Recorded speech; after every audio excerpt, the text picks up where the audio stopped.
어제 아내하고 장모님하고 함께 또 그 가족들하고 이제 친척 가족들하고 식사가 있었어요. 그래서 식사를 잠깐 하다가 저는 강의 때문에 가서 강의를 하고 9시가 끝나서 이제 잠깐 왔는데 어머니를 모셔다 드리고 이제 조금 오는데 갑자기 연락이 오는 거였어요. 여보세요 했더니 이제 다른 분이 이야기 소리가 들린 거예요. 그 밑에 집에 이제 아주머니들이 계시거든요. 동네 분들이. 근데 그분들이 이제 전화를 한 거예요. 왜 그러냐면 이제 어머니가 마지막 이제 그 위에 집 들어가기 전에 거기서 이게 갑자기 구르신 거예요. 그래서 깜짝 놀라서 이제 차를 돌려서 막 가는 중에 가다가 이제 그냥 가기는 그래서 중요한 거는 이제 119를 빨리 불러야겠다. 그래서 119를 이제 불러서 먼저 갔더니 저희가 먼저 도착을 해서 조금 기다렸더니 119가 왔습니다.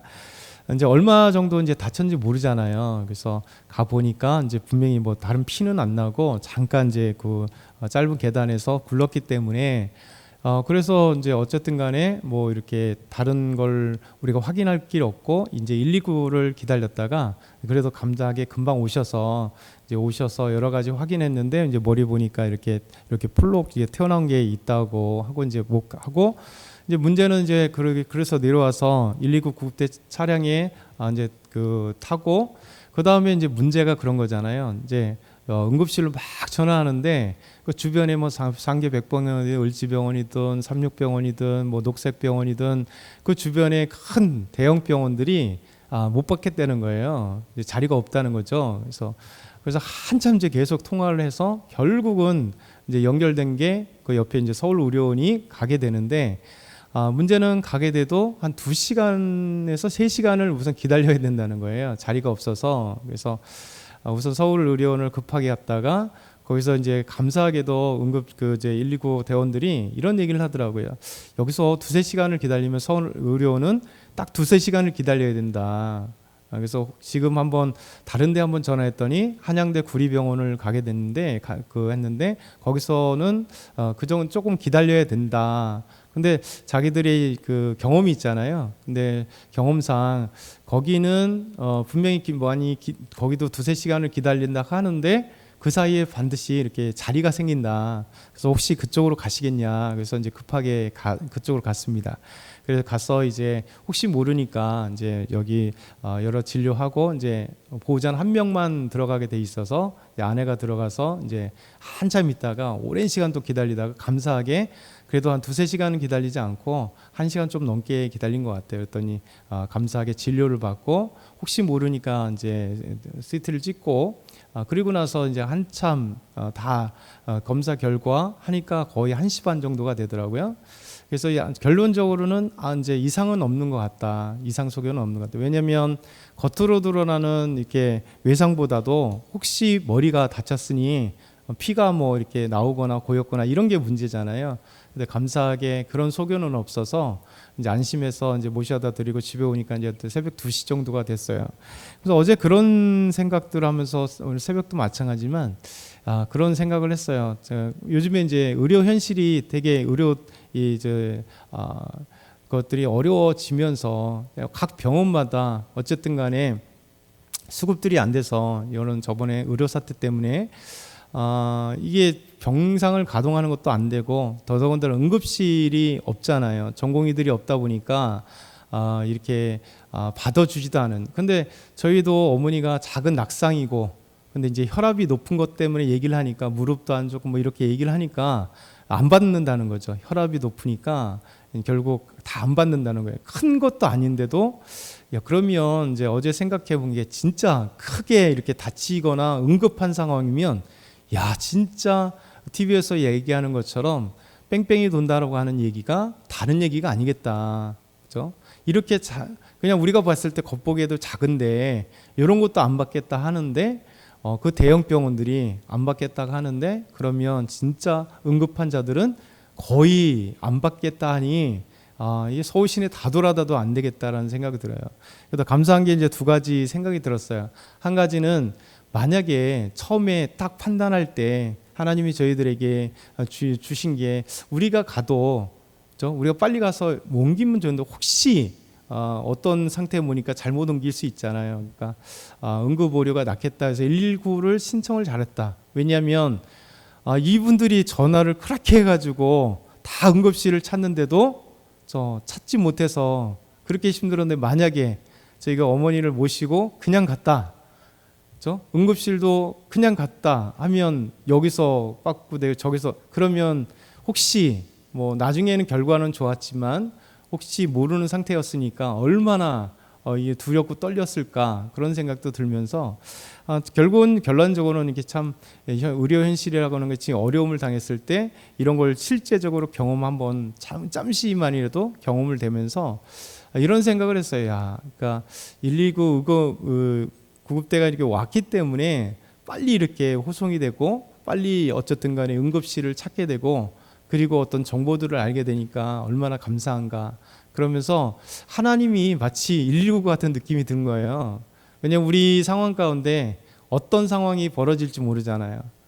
수많은 일들이 벌어질 때 우리가 우리의 생각을 가지고 우리의 경험을 가지고 우리의 지식을 갖고 내 삶을 막 한다 할지라도 사실은 우리의 경험과 우리의 생각과 우리가 가진 것은 작잖아요.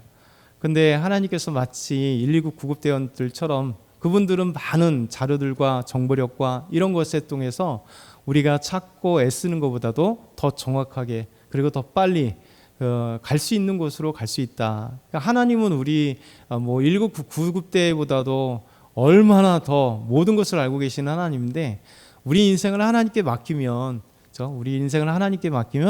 하나님께서 가장 아름다운 것으로 가장 안전하고 빠른 길로 인도하신다라는 생각을 어제 또 다시 한번 갖게 되면서 말씀을 준비하고 저녁 때 갔는데 그런 생각을 했어요. 이 말씀 서두에 제가 뭐라고 얘기했냐면 인생은 겸손해야 된다라는 말씀을 어제 준비하고 갔거든요.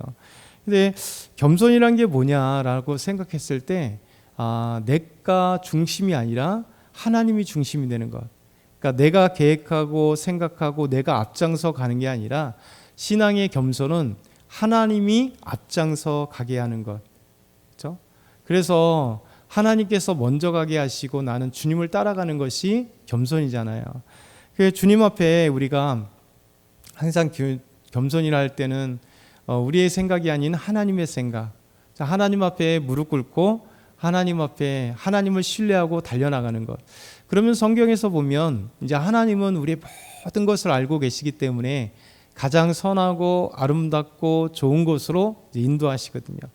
신명기에 보면 모세를 통해서 말씀하시기를 가나안 땅에 가기 전에 두렵고 떨리잖아요. 그 땅에는 분명히 가나안 족속이 여러 족속이 7족속들이 살고 있었고 강력하고, 그런데 놀랍게도 하나님께서 왕벌을 먼저 보내시겠다 약속하잖아요. 왕벌이 어떤 건지 모릅니다. 실제 왕벌일 수 있고 하나님의 천사가 될 수 있고, 중요한 거는 이스라엘 백성들이 싸우기 전에 하나님이 보내실 왕벌이 먼저 가서 싸워서 승리하시고 이스라엘 백성들이 이끌어 가신다 이렇게 말씀하잖아요. 그러니까 하나님이 앞서 가신다는 것은 우리 삶에 가장 중요한 거죠. 요단강을 건너가 가나안 여리고성을 차지하기 전에 요단강을 건너갈 때도 마찬가지잖아요. 하나님이 이스라엘 백성들 향해서 여호수아에게 말씀하시죠. 법궤를 제사장들이 메고 가라. 그래서 2000규빗을 먼저 가게 되면 그 이스라엘 백성들은 하나님이 먼저 가실 때 그냥 따라가기만 하면 돼요. 순종하며 따라가게 되는 거죠. 그리고 법궤를 맨 제사장들이 철저히 요단강으로 들어갈 때 요단강이 갈라지고 말라지고, 그리고 요단강을 건너가게 되고, 여리고성도 하나님 말씀하신 대로 하루에 한 바퀴만 돌면 되고, 그리고 아무 말 하지 말고 침묵하며 하나님을 신뢰하면서 그 7째 날은 그냥 7번 돌고 하나님 말씀하신 대로 함성을 지르면 여리고성이 무너지는 거예요. 이게 이제 신앙의 가장 중요한 원리, 법칙, 내 삶의 법칙이라는 거죠. 그래서 우리가 때로는 이것을 알면서도 하나님이 침묵하라 할 때 말하게 되고, 한 바퀴 돌라고 말씀하시는데 불쌍한 자는 자기 생각이 한 바퀴 갖고 되겠어, 2바퀴 3바퀴 돌게 되는 거잖아요. 이게 겸손이란 우리의 것이 나오지 않는 게 겸손인 것 같아요.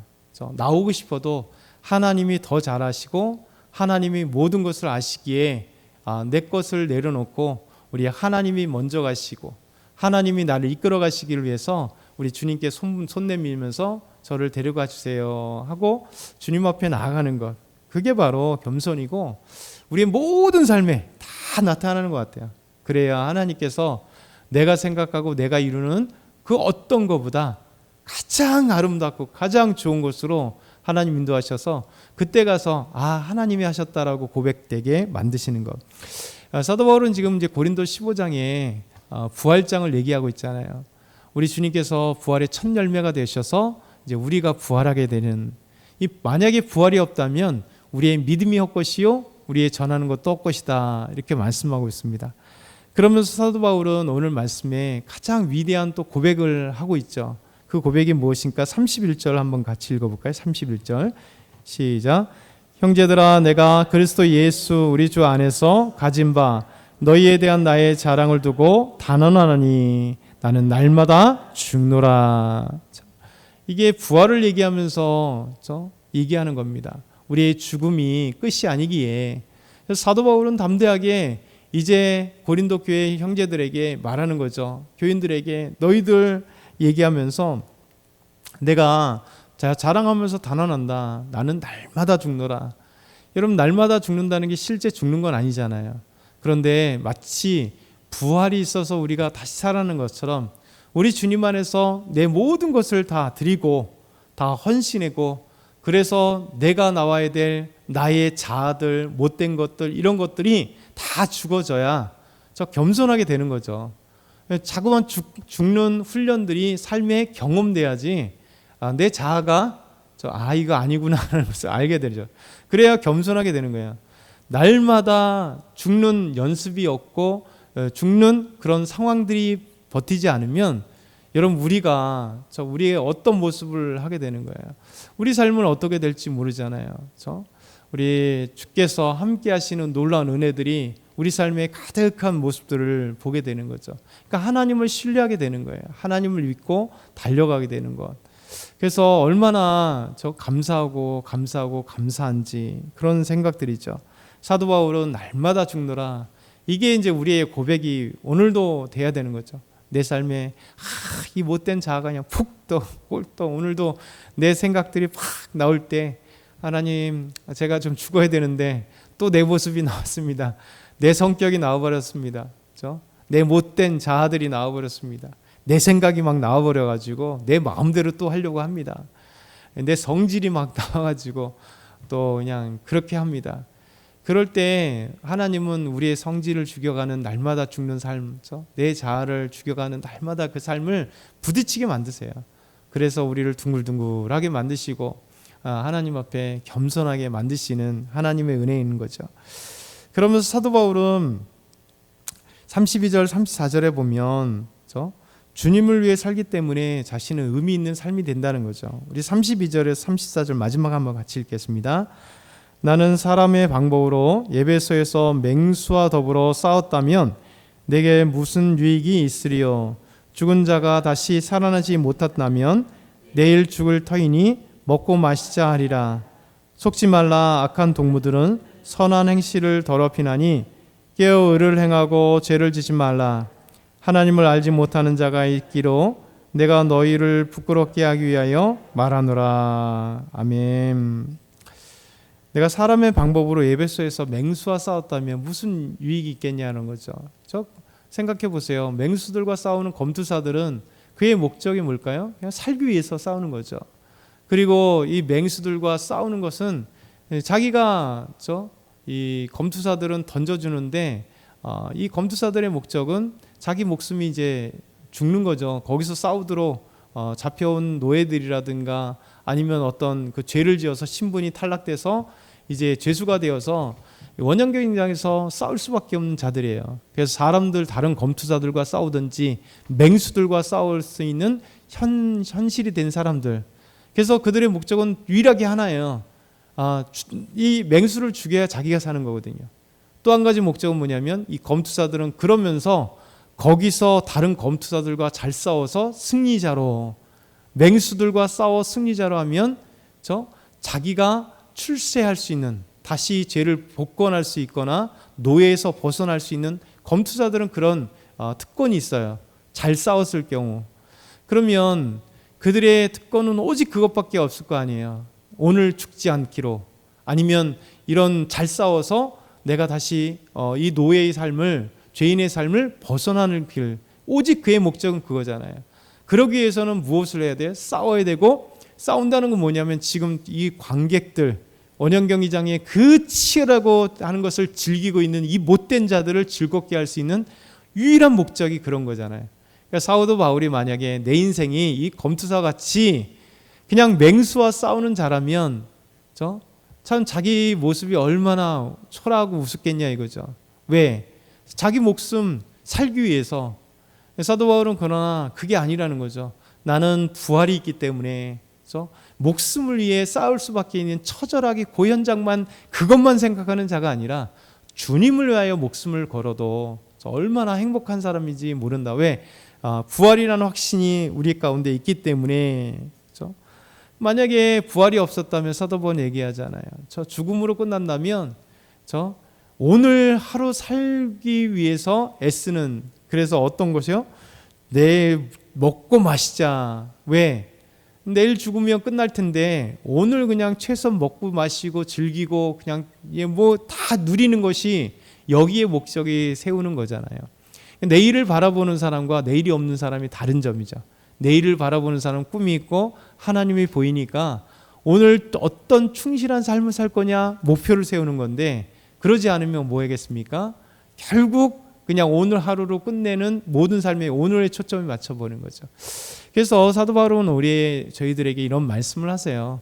우리도 오늘도 믿음 안에서 날마다 죽는, 근데 죽는데 주님은 우리가 내 자아가 죽을 때 오히려 하나님 아름다운 인격이 성숙하게 하시고 믿음이 자라게 하시고, 내가 죽는데 오히려 하나님께서 우리를 인도하시는 119 구급 대원처럼, 우리 할매 먼저 보내신 왕벌처럼 우리에게 놀라운 은혜들을 허락하셔서 가장 아름다운 길, 여리고를 정복케 하시고 요단강을 건너게 하시고 가나안 사람과 싸워 승리하게 하시는 놀라운 은혜들이 있다는 거예요. 그래서 오늘도 저와 여러분은 정말 말씀 안에서 겸손의 것은 결코 손해가 아닙니다. 하나님만을 바라볼 때 하나님께서 가장 아름다운 길로 인도하신다. 이 사실을 기억하고 오늘도 주님께 다 맡기며 달려나간 저와 여러분 다 되길 소망합니다.